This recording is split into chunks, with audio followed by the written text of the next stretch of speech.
Sanó ciegos, resucitó muertos, multiplicó panes frente a miles de testigos, y aún así lo llamaron loco. Lo acusaron de endemoniado. Su propia familia intentó llevárselo a la fuerza porque pensaban que había perdido la razón. Esta es la historia de cómo el hombre que más amor demostró fue el más incomprendido de la historia. El Evangelio de Marcos registra un momento que muchos prefieren ignorar. Capítulo 3, versículo 21. Sus propios parientes salieron a buscarlo porque decían que estaba fuera de sí. No enemigos, no extraños, su familia, las personas que lo vieron crecer en Nazaret, que compartieron mesa con él durante 30 años, que conocían cada detalle de su vida cotidiana. Esas mismas personas llegaron a la conclusión de que había enloquecido y no vinieron a escucharlo. Vinieron a detenerlo. Intenta dimensionar lo que eso significa. Un hombre que acababa de sanar a un paralítico frente a una multitud tan grande que no cabía ni en la puerta de la casa.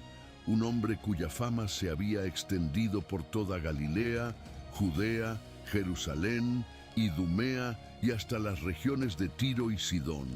Personas que caminaban días enteros solo para tocarlo. Y su propia madre y hermanos llegaron convencidos de que necesitaba intervención. No celebración, intervención. Pero lo más brutal todavía no había comenzado. Los escribas que bajaron desde Jerusalén tenían una explicación diferente. Marcos capítulo 3, versículo 22. No dijeron que estaba loco, dijeron algo peor. Afirmaron que tenía a Belcebú, que expulsaba demonios por el poder del príncipe de los demonios. Los teólogos más educados de Israel, los guardianes oficiales de la tradición, los expertos en las escrituras que habían estudiado toda su vida esperando al Mesías, miraron directamente a sus obras y concluyeron que provenían del infierno. Esto revela algo que cambia completamente la perspectiva tradicional. El problema nunca fue falta de evidencia. Había evidencia de sobra. El problema era que la evidencia apuntaba hacia una dirección que no estaban dispuestos a aceptar. Los fariseos no negaban los milagros, no podían. Demasiados testigos, demasiadas sanaciones públicas, demasiados paralíticos caminando, ciegos viendo, leprosos limpios. La estrategia no era negar los hechos, era reinterpretar su origen. Si aceptaban que el poder venía de Dios, tendrían que aceptar también el mensaje. Y el mensaje los condenaba. Jesús respondió con una lógica aplastante. Si Satanás expulsa a Satanás, su reino está dividido. No puede sostenerse. Ningún estratega militar ataca sus propias fortalezas. Ningún reino sobrevive en guerra civil consigo mismo. El argumento era irrefutable. Y precisamente por eso lo ignoraron. La incomprensión no era intelectual, era volitiva. No entendían porque no querían entender. Considera el contexto en el que todo esto ocurría. Galilea en el siglo I no era un lugar aislado, era una región atravesada por rutas comerciales. Influencia griega, presencia romana, tradición judía, todo mezclado en un territorio de apenas 70 kilómetros de largo por 40 de ancho. Más de 200 aldeas y pueblos concentrados en esa pequeña área. Noticias viajaban rápido. Cuando alguien sanaba enfermos en Capernaum, toda la región lo sabía en días. Y Jesús no operaba en secreto, todo lo contrario. Enseñaba en sinagogas públicas. Predicaba en colinas donde se reunían multitudes de 5.000 hombres, sin contar mujeres y niños. Algunos cálculos sugieren audiencias de 15.000 a 20.000 personas en un solo evento. Sus milagros ocurrían frente a testigos hostiles. Los fariseos estaban presentes cuando sanó al hombre de la mano seca en sábado. Los escribas observaban cuando perdonó pecados y luego sanó al paralítico como prueba de su autoridad. No había manera de negar lo que estaba ocurriendo. Y aún así, el rechazo crecía proporcionalmente a las evidencias. Esto desafía toda lógica convencional. Normalmente, más pruebas producen más convicción. Más evidencia genera más aceptación. Pero aquí operaba un mecanismo diferente. Cada milagro que no podían negar se convertía en amenaza que debían neutralizar. Cada enseñanza que no podían refutar se transformaba en ofensa que debían castigar. La luz no siempre ilumina. A veces expone, y ser expuesto duele más que permanecer en oscuridad. El Evangelio de Juan captura este fenómeno con precisión quirúrgica. Capítulo 3, versículos 19 y 20. Los hombres amaron más las tinieblas que la luz, porque sus obras eran malas. Todo aquel que hace lo malo aborrece la luz, y no viene a la luz para que sus obras no sean reprendidas. No era ceguera, era aversión. No era incapacidad de ver, era negativa a mirar. Pero la incomprensión no venía solo de enemigos declarados, venía también de los más cercanos. Los 12 discípulos caminaron con él durante 3 años. Vieron cada milagro de primera mano. Escucharon cada enseñanza directamente de su boca. Fueron enviados con autoridad para sanar enfermos y expulsar demonios, y regresaron con reportes de éxito. Tenían acceso privilegiado que nadie más tenía. Jesús les explicaba en privado lo que enseñaba en público con parábolas. Y aún así, una y otra vez, no entendían. Marcos capítulo 4, versículo 13. Jesús les pregunta después de explicar la parábola del sembrador: si no entienden esta parábola, ¿cómo entenderán todas las demás? No era reproche cruel, era diagnóstico preciso. Si la parábola más básica sobre cómo diferentes corazones reciben el mensaje les resultaba oscura, el resto del programa sería incomprensible. Marcos capítulo 6 registra la alimentación de los 5,000. Pan multiplicándose en sus propias manos mientras lo distribuían.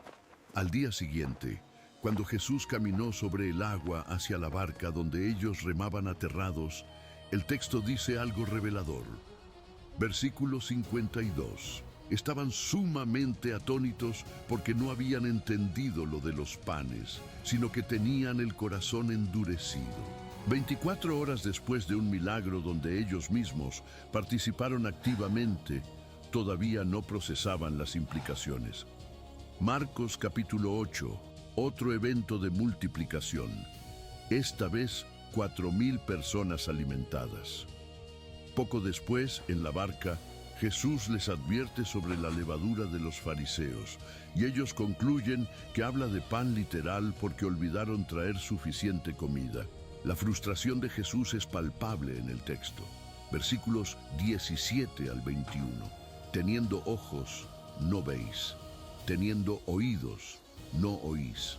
¿No recordáis cuando partí los 5 panes entre 5,000? ¿Cuántas canastas llenas recogisteis?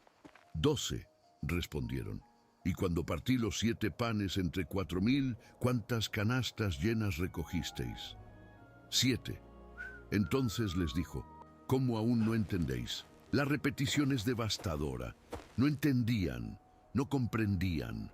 Corazón endurecido, ojos que no ven, oídos que no oyen. Estas no son descripciones de enemigos, son descripciones de los más cercanos, los elegidos, los que dejaron todo para seguirlo. Pedro ofrece el ejemplo más dramático de esta oscilación entre comprensión y ceguera. Mateo capítulo 16. En Cesarea de Filipo, Jesús pregunta quién dicen los hombres que es el Hijo del Hombre. Los discípulos reportan las opiniones populares. Algunos dicen Juan el Bautista, otros Elías, otros Jeremías o alguno de los profetas. Entonces Jesús pregunta directamente: ¿y ustedes, quién dicen que soy? Pedro responde con la declaración más elevada posible: tú eres el Cristo, el Hijo del Dios viviente. Jesús lo bendice. Le dice que esa revelación no vino de carne ni sangre, sino del Padre Celestial. Le promete las llaves del reino, autoridad para atar y desatar. Es el momento culminante del ministerio hasta ese punto. Pedro parece haber entendido todo. 6 versículos después, Jesús comienza a explicar que debe ir a Jerusalén, padecer mucho, ser muerto y resucitar al tercer día. Pedro lo toma aparte y comienza a reprenderlo. El mismo hombre que acaba de confesar que Jesús es el Mesías, ahora lo corrige. Le dice que eso no debe sucederle. En su mente, el Mesías no podía sufrir. El Mesías conquistaba. El Mesías triunfaba. El Mesías destruía enemigos, no era destruido por ellos. La respuesta de Jesús es la más dura que jamás dirigió a un discípulo. Quítate de delante de mí, Satanás. Me eres tropiezo porque no pones la mira en las cosas de Dios, sino en las de los hombres, del cielo al infierno, en 6 versículos, de recibir revelación del Padre a ser instrumento del enemigo. Así de volátil era la comprensión de los discípulos. Y esto no era deficiencia intelectual, era interferencia espiritual. Sus categorías mentales sobre cómo debía funcionar el Mesías bloqueaban activamente la nueva información. Esperaban un libertador político que expulsara a Roma. Esperaban un rey que restaurara el trono de David. Esperaban gloria visible, poder terrenal, victoria militar. Cada vez que Jesús hablaba de servicio, sufrimiento y muerte, las palabras rebotaban contra un muro de expectativas incumplidas. Lucas, capítulo 9, versículo 45. Jesús anuncia por segunda vez su muerte inminente. El texto dice que los discípulos no entendían estas palabras, pues les estaba velado para que no las percibiesen, y temían preguntarle. Había un velo sobre su percepción, y el miedo sellaba sus labios. No preguntaban lo que no querían saber. Lucas, capítulo 18, versículos 31 al 34. Jesús anuncia por tercera vez, con detalles explícitos: será entregado a los gentiles, será escarnecido, afrentado, escupido, azotado, muerto. Al tercer día resucitará. El texto es brutal en su diagnóstico. Versículo 34. Ellos nada comprendieron de estas cosas. Esta palabra les era encubierta y no entendían lo que se les decía. 3 anuncios, cada vez más detallados, cada vez más explícitos y cada vez el mismo resultado: incomprensión total. No era que hablara en parábolas oscuras. Hablaba con claridad meridiana. Literalmente les decía: voy a morir y resucitar. Y ellos, literalmente, no procesaban la información. El caso de Judas revela otra dimensión del misterio. 3 años junto a Jesús. Acceso completo a su enseñanza privada.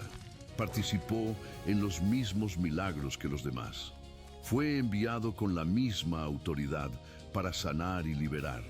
Administraba las finanzas del grupo, lo que implicaba confianza significativa. Y decidió venderlo por 30 piezas de plata, el precio de un esclavo herido, según Éxodo, capítulo 21. Ni siquiera el precio de un esclavo sano. Los estudiosos han debatido durante siglos la motivación de Judas. Algunos sugieren desilusión política. Judas esperaba acción revolucionaria y Jesús no la proporcionaba. Otros proponen crisis de fe. Quizás empezó a dudar de todo y decidió sacar provecho antes de que el movimiento colapsara. Juan, capítulo 12, versículo 6, lo llama ladrón que sustraía de la bolsa común. Pero ninguna explicación captura completamente el abismo entre lo que Judas vio y lo que Judas hizo. El momento de la última cena congela esta realidad. Jesús lava los pies de todos los discípulos, incluyendo los de Judas, sabiendo perfectamente lo que Judas estaba a punto de hacer. El que come pan conmigo levantó contra mí su calcañar. Cita del Salmo 41. Después de mojar el pan, se lo dio a Judas. Juan, capítulo 13, versículo 27. Entonces, después del bocado, Satanás entró en él. Jesús le dijo: lo que vas a hacer, hazlo más pronto. Los demás discípulos no entendieron. Algunos pensaron que Jesús le mandaba comprar provisiones para la fiesta, otros que le ordenaba dar algo a los pobres. Judas salió, y era de noche, dice Juan, no solo cronológicamente, espiritualmente. La incomprensión alcanzó su cenit en Getsemaní. Jesús llevó a Pedro, Jacobo y Juan al huerto. Les pidió que velaran mientras él oraba. 3 veces regresó y los encontró dormidos. 3 veces. La agonía era tan intensa que su sudor se volvió como gotas de sangre, condición médica llamada hematidrosis, causada por estrés extremo que rompe capilares subcutáneos. Y mientras él experimentaba eso, sus amigos más cercanos dormían. No podían velar una hora, después de 3 años de verlo agonizar por otros, después de escucharlo anunciar repetidamente lo que se aproximaba, después de compartir la última cena donde explícitamente habló de su cuerpo partido y su sangre derramada. Dormían. Entonces llegó la turba, espadas y palos, antorchas en la oscuridad, Judas al frente, el beso de identificación, y Pedro, el mismo que juró morir con él, sacó espada y cortó la oreja de un ciervo.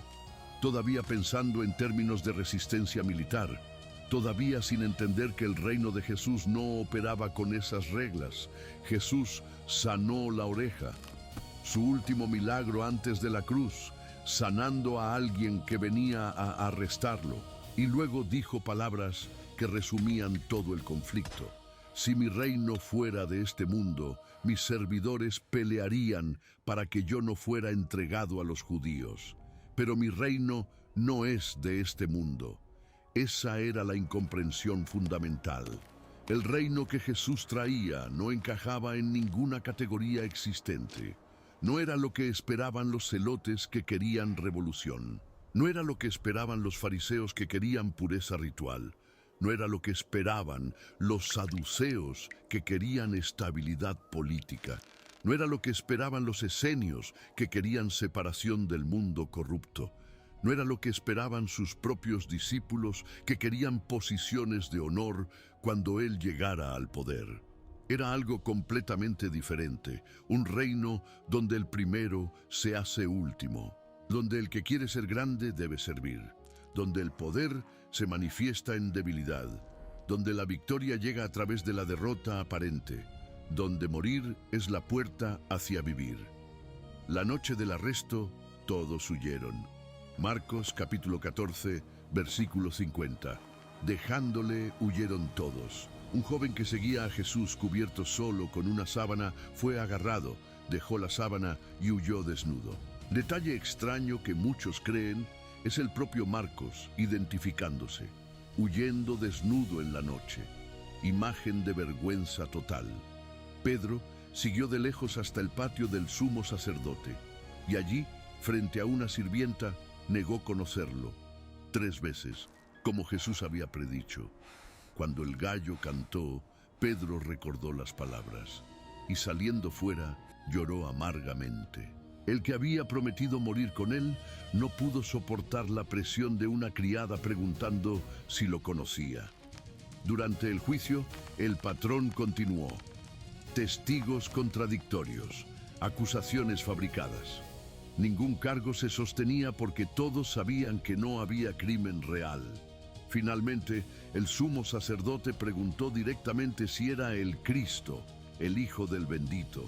Jesús respondió con las palabras más claras posibles: Yo soy, y veréis al Hijo del Hombre sentado a la diestra del poder de Dios, y viniendo en las nubes del cielo.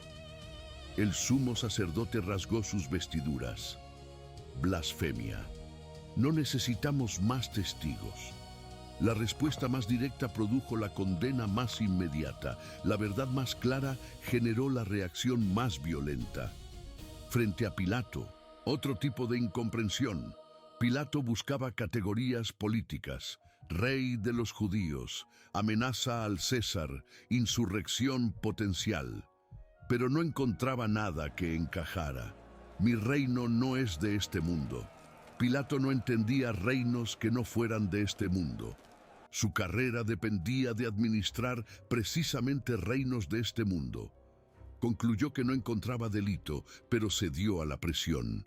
Políticamente conveniente, moralmente cobarde.